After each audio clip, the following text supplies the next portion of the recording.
Medo, receio, cuidado. Podem ser adjetivos, podem ser substantivos, depende do uso que se faz em uma frase, com essas palavras.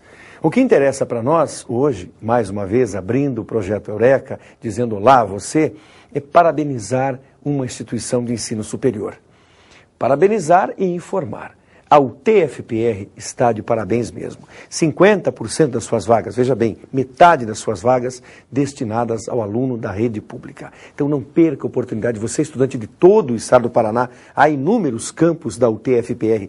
Faça a sua inscrição ou já anteveja a possibilidade de fazer a sua inscrição para o vestibular do próximo ano. Exatamente por quê? Porque você, aluno da rede pública, está privilegiadíssimo pela UTFPR. Bons estudos, bom trabalho, é a Biologia e o professor Geraldo Cardoso Sobrinho dizendo o seu alô no Projeto Eureka de hoje.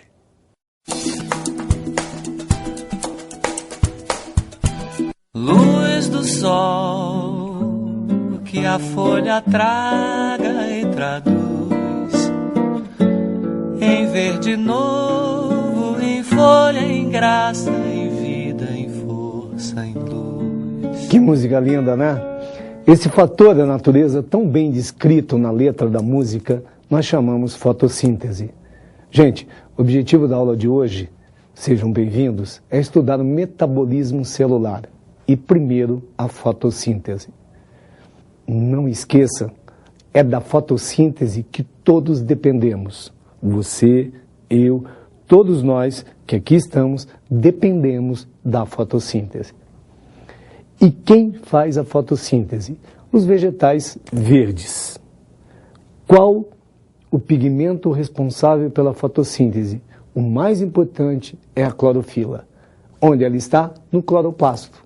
E daí você lembra da aula que nós falamos de citoplasma, que os cloroplastos são responsáveis pela fotossíntese. Primeira coisa você já sabe, onde é que ocorre? Cloroplasto. Agora guarda bem, reação fundamental da fotossíntese, olha aí na tela. 6CO2 mais 12H2O é igual a C6H12O6, que é a molécula de glicose, mais 6H2O, mais 6O2. Esse mesmo O2 que nós todos necessitamos para respirar. E aí você lembra que a maior parte do oxigênio renovável da natureza é feito por algas planctônicas que vivem na superfície da água. Mais uma razão para a gente não poluir a água. O que exatamente o vestibular cobra e exige de você em relação à fotossíntese? Primeiro, localize a fórmula geral. Lembra que a respiração celular, quimicamente, é inverso. A fotossíntese está dividida em duas etapas. Uma fase que a gente chama fase de claro ou fotoquímica e fase escura, química ou enzimática. Eu já vi vários alunos escreverem que a fase clara ocorre de dia, a fase escura de noite. Cuidado! A fotossíntese somente ocorre durante o dia. Nós chamamos de fase clara para aquela que é deflagrada diretamente pela luz do sol. Porque na sequência das reações, a segunda parte, evidentemente, depende dos produtos da primeira. Indiretamente, é evidente, depende da luz do sol, mas não diretamente. Logo, repetindo, fotossíntese que ocorre no cloroplasto está dividida em duas etapas, a fase clara e a fase escura. O que você tem que guardar da fase clara? Ela ocorre nos tilacoides. O que é tilacoide? São aquelas moedinhas que você, observando a estrutura cloroplasta, aparece naquelas prateleiras chamadas lamelas. É por isso que alguns autores falam que ocorre na lamela. Por quê? Porque o tilacoide está na lamela. Mas se você observar a estrutura cloroplasto, um tilacoide não está sozinho. Sempre tem um montinho, que nós chamamos granum. O conjunto de todos os montinhos chama grana. Quem tem vários montinhos de moedinha tem uma grana. Então, onde ocorre a fase clara? ou na lamela, ou nos tilacoides, ou nos grana do cloroplasto. A partir de agora, eu preciso guardar alguns dados da fase clara. Quais são as reações fundamentais que ocorrem na fase clara? Duas, fundamentalmente duas. A transformação da energia luminosa em energia química com a produção de ATP, que a gente chama de fotofosforilação. O que é isso? Fosforilar, colocar fosfato, aonde? No ADP para produzir ATP, na presença da luz. E a fotólise da água. Foto, luz, lise, quebra na molécula de água. Portanto, duas reações que ocorrem importantes, você vai ver na sua tela. Fotofosforilação, que é a produção de ATP, com a presença de luz, e fotólise da água, quebra da molécula de água. Logo, os eventos são os seguintes. Primeiro, absorção de luz pelos pigmentos do cloroplasto. 2, transformação da energia luminosa em energia química. E com isso, a fotofosforilação e a fotólise da água. Guarda, por favor, que isso é importantíssimo. Quais são os produtos da fase clara? ATP, 18 moléculas de ATP, 12 moléculas de NADPH2. Da onde veio o H2? Da quebra na molécula de água, E O2. Esse O2 vem da onde? Da água. Repetindo, quais são os produtos da fase clara? ATP, NADPH2 e O2. Esse O2 é liberado.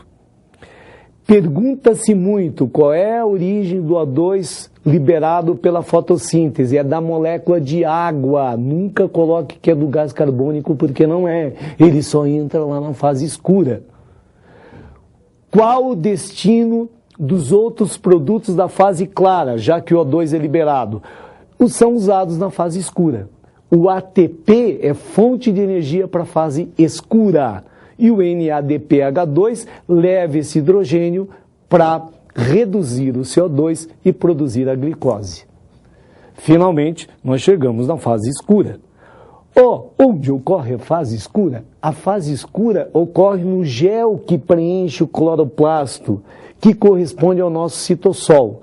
Só que aqui ele é chamado de estroma. Repetindo, fase escura ocorre no estroma. E o que acontece agora? Aquelas 18 moléculas de ATP vão fornecer energia para funcionar e para ocorrer a fase escura. Lembre que o pessoal costuma pedir também em prova que reações produzem ATP. Normalmente o aluno coloca apenas respiração celular. Só que na fotossíntese também tem produção de ATP. Ele é usado na própria reação, mas há produção de ATP. O NADPH2, as 12 moléculas que são produzidas, levarão esse hidrogênio para reduzir o CO2 e produzir glicose. E volta para pegar mais hidrogênio. Logo, qual a característica da fase escura? Atenção, é aqui que absorve, fixa e reduz o CO2, produzindo finalmente a glicose. Ocorre aonde? No estroma do cloroplasto.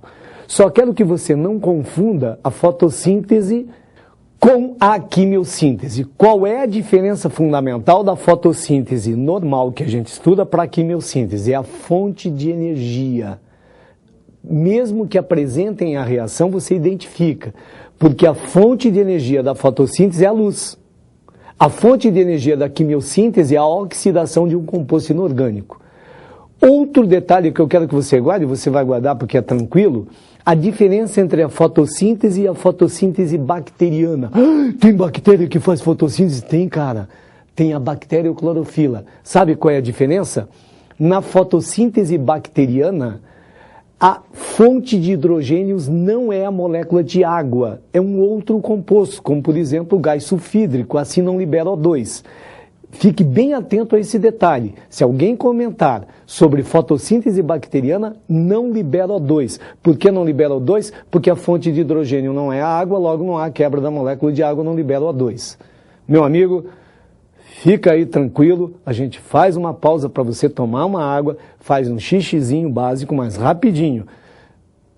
Baixa a tampa do banheiro para não obrigar e volta que a gente tem a segunda parte.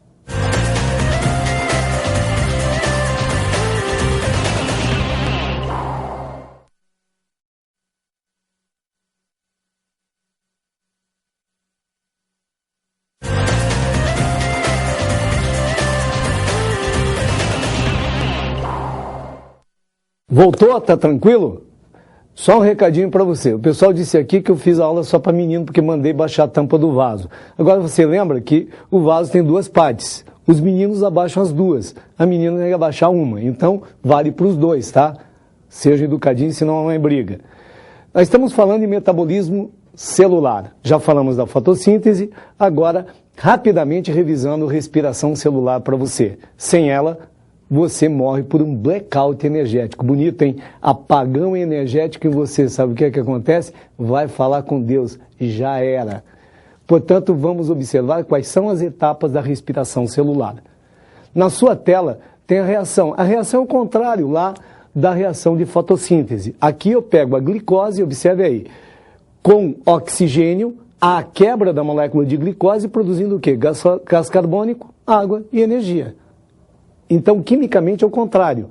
Energeticamente, na verdade, é uma continuidade, porque a planta faz os dois. Ela consegue transformar energia luminosa em energia química, armazenar na molécula de glicose. Depois ela queima a glicose, transfere para ATP e, meu amigo, vai viver. A gente, como não faz a primeira parte, nós dependemos de todos aqueles que fazem a fotossíntese. É por isso que nós dependemos dela, porque a gente já pega a glicose pronta e tem apenas a segunda parte.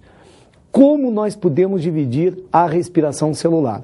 Normalmente, vamos falar que ela tem 3 etapas. A glicólise, o ciclo de Krebs e a cadeia respiratória. Em alguns livros, eu até prefiro, fica mais tranquilo, dividir assim, glicólise e oxidação fosforilativa. Lembra que fosforilar é colocar fosfato no ADP e produzir ATP. E divido aí em formação da acetilcoenzima A, o ciclo de Krebs e o sistema transportador de elétrons, que é a própria cadeia respiratória. Então, por questão estratégica, vamos manter a primeira versão, glicólise, ciclo de Krebs, cadeia respiratória. Onde ocorre a glicólise, lise, quebra da molécula de glicose? A glicólise ocorre no hialoplasma, lá no citossol. Em que consiste quimicamente a quebra da molécula de glicose? Você quebra a molécula de glicose, que tem 6 átomos de carbono, e produz 2 moléculas de ácido pirúvico com 3 átomos de carbono cada uma. Para que ocorra a glicólise, há o consumo de 2 ATPs.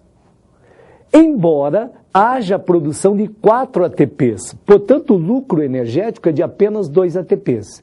Estas reações liberam hidrogênio, mas nós temos que ter moléculas que peguem esse hidrogênio para o nível de acidez da célula não aumentar, porque o pH desce e aí a célula já era. Uma dessas moléculas a gente chama de NAD, NAD. O NAD pega o hidrogênio, que foi liberado nessa reação. Nós temos a produção de 2 NADH2.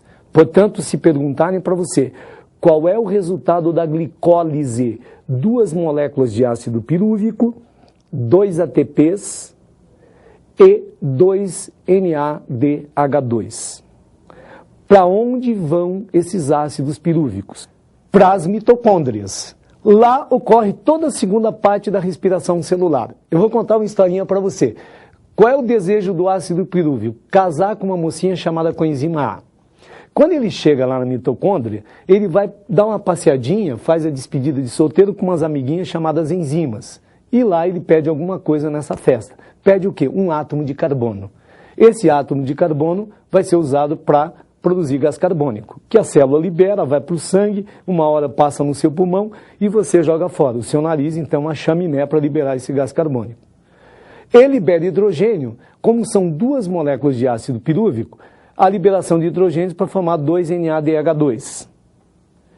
E o O que acontece com ácido pirúvico, Geraldo? Perdeu um átomo de carbono, vira ácido acético com 2 átomos de carbono. E finalmente chega no altar, agora ácido acético, porque perdeu um átomo de carbono, encontra com a enzima A e o pastor, o padre, quem quer que seja, o pai de santo, fala: a partir de hoje vocês são apenas um, e vira o casal acetil com enzima A. Ok? Ácido pirúvico perde um átomo de carbono, vira ácido acético, coenzima A, acetil coenzima A. Qual é a importância da acetilcoenzima A? É ela que entra no ciclo de Krebs. Lembre uma coisa, se você estiver queimando não carboidrato, como a glicose, mas lipídio ou proteína, o ciclo de Krebs é uma via comum para qualquer molécula energética que você use. Não importa a fonte de energia, ou de carboidrato, ou de lipídio, ou de proteína. Inclusive, se você comer muito carboidrato, que tiver muita acetilcoenzima A, uma parte é desviada do processo e vai produzir ácido graxo. Por isso, se estiver comendo muito chocolate, muito docinho, bombom, doce de leite, vai engordar por isso. Logo, quem é que entra no ciclo de Krebs? Acetilcoenzima A. Lembra que a coenzima A casou com o acetato, que derivou do ácido pirúvico. E na hora que casa, tem lua de mel. Só que o acetato fala para a coenzima A que quer levar o melhor amigo. As meninas que estão assistindo, você levaria o melhor amigo do seu marido na lua de mel? Não. A coenzima A fala: abraço, volto para a casa da mamãe. A acetilcoenzima A é condensada por um ácido chamado oxalacético, de 4 átomos de carbono. A coenzima A vai embora, porque não aceita um marido bichona. O acetato liga ao oxalacetato e forma um ácido cítrico com 6 átomos de carbono. Esse ácido cítrico ou citrato agora sofre a ação de um monte de enzimas que vão tirar carbonos e hidrogênios. A gente chama de desidrogenases descarboxilases. Vira um casal gay assim que fecha o pau e vai perdendo carbono e hidrogênio pelo meio do caminho. Sabe aquele espalhafatoso? Vai perdendo tudo. E perde carbono, perde hidrogênio. Volta ao oxalacetato, que acha uma outra acetilcoenzima A e começa tudo de novo, por isso ciclo de Krebs. O que acontece com o carbono que é liberado? O gás carbônico sai pelo corpo, acaba no nariz, chaminézinha, vai embora. E o que acontece com os hidrogênios? Serão recepcionados por 2 transportadores, o NAD, que você já conhece, e o FAD. NAD e FAD. NAD e FAD. O ciclo de Krebs ocorre em que local da mitocôndria? Guarda esse nome. Na matriz mitocondrial, um gel que preenche toda a mitocôndria. Produz quantos ATPs? Somente 2. Portanto, o resultado do ciclo de Krebs são, anote aí, olhe na tela, 2 ATPs, que ocorre lá na matriz mitocondrial, 6 moléculas de NADH2 e 2 de FADH2. 6 de NADH2 e 2 de FADH2. Você vai dizer, qual é então a importância do ciclo de Krebs? Para a respiração, é a liberação de carbonos e de hidrogênio. Esses hidrogênios que serão decompostos em prótons e elétrons. E, finalmente, nós chegamos na última etapa. Qual é a última etapa? A cadeia respiratória. A cadeia respiratória finalmente terá a presença do oxigênio. Ocorre aonde? Nas cristas mitocondriais. Os elétrons liberados passam por um sistema em cascata, pelos citocromos. NAD, FAD e citocromos são B, C, A, A3 e recebe no final o O2. Então guarda a sequência, ó. NAD, FAD, B, C, A, A3, O2. Guardou? Ó, é fácil. NAD, FAD, B, C, A, A3, O2. Quando vai descendo os citocromos, vai perdendo energia, vai formando ATP. E o O2 é o aceptor final de hidrogênio. É uma questão clássica. Qual é o papel do O2 na respiração celular? Aceptor final de hidrogênios. Agora, o que é que nós temos? Nós temos o resultado geral. Atenção. 2 ATPs e 2 NADH2 lá da glicólise. 2 ATPs do ciclo de Krebs, 6 NADs e 2 FADs do ciclo de Krebs e mais 2 NADH2 lá da formação da acetilcoenzima A. Cada NAD libera energia para produzir 3 ATPs. É só você fazer a conta agora. E cada FAD libera energia para produzir 2 ATPs. NAD 3, FAD 2. O resultado geral, Todas as células, como por exemplo de procariontes, que fazem respiração aeróbica, como bactérias aeróbicas, produzem 38 ATPs. Porque tem os ATPs dos NADs e do FAD, mais os 2 da glicólise e os 2 do ciclo de Krebs. As células eucariontes, como as nossas, algumas células produzem 38 ATPs e a maioria 36. Você vai dizer, por que 36, Geraldo? Porque os 2 NADs da glicólise têm que transportar o hidrogênio para dentro da mitocôndria. E na maioria das células consome 1 ATP por NAD. Como são 2, consome 2, em vez de produzir 6, produz 4, daí 36. Então, saldo total, 38 ou 36 ATPs. Gente, o resuminho tá jóia. Você vai matar a pau, respiração e fotossíntese. E para ver se você aprendeu mesmo, tem uma questãozinha. Vamos lá? Aí, mais um exercíciozinho, vamos lá, tranquilo, que a gente mata, ó. A liberação do oxigênio pelas plantas verdes foi o primeiro fato relacionado com a fotossíntese. Posteriormente, descobriu-se que a fotossíntese é praticamente o único meio importante de produção de oxigênio atmosférico. Entretanto, por algum tempo, questionou-se a origem deste oxigênio durante as reações fotossintéticas. Qual das substâncias relacionadas a seguir, conforme ficou comprovado, é utilizada pelas plantas como fonte deste oxigênio? Letra A, CO2. Letra B, H2O. Letra C, ATP. Letra D, C6H12O6. Letra E, NADP. Meus amiguinhos, tranquilo, né? Da onde vem o oxigênio? Da molécula de água. Fotólise da água na fase de claro. Tranquilo. Fica bem, estuda bastante exercício, que a sua vaga vai chegar. Um abração, até a próxima.